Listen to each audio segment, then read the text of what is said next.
Àwọn afẹ̀míṣòfò pa Fijilante Mẹtala dànù lásìkò tí wọ́n fẹ́ gba àwọn aráàlú là. Ó kéré tán Mẹtala lára àwọn Fijilante kan tí wọ́n ń dáàbò bo àwọn aráàlú agbègbè Kúṣẹ́kì níjọba ìbílẹ̀ Ráfí nípínlẹ̀ Niger làwọn jàǹdùkú kan ti pa dànù.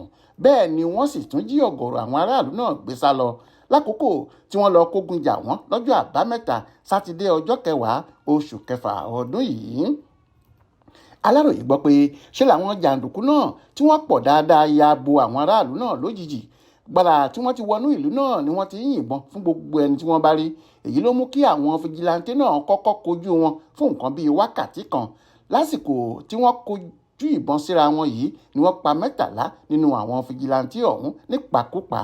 Nígbà táwọn jàǹdùkú náà kò dáwọ́ ìbọn yínyìn wọn dúró tí wọ́n sì ti pa Mẹtala dànù lára àwọn èèyàn náà ni àwọn yòókù wọn bá juwọ́ sílẹ̀. Àwọn kọ̀ọ̀kan sì sáwọ̀gbẹ́ lọ nínú wọn. Èyí gan ló túbọ̀ fún àwọn afẹ̀míṣòfò náà láǹfààní láti rí ọ̀gọ̀rọ̀ àwọn aráàlú náà jí gbé sá lọ.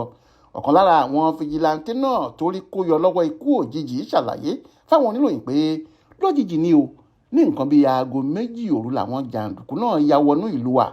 Ọ̀kadà sì ni wọ́n gbé wá. Àwọn 3 ni wọ́n wà lórí ọ̀kadà kọ̀ọ̀kan tí àpapọ̀ àwọn ọ̀kadà tí mo lè kà lọ́jọ́ náà sì lé ní 50.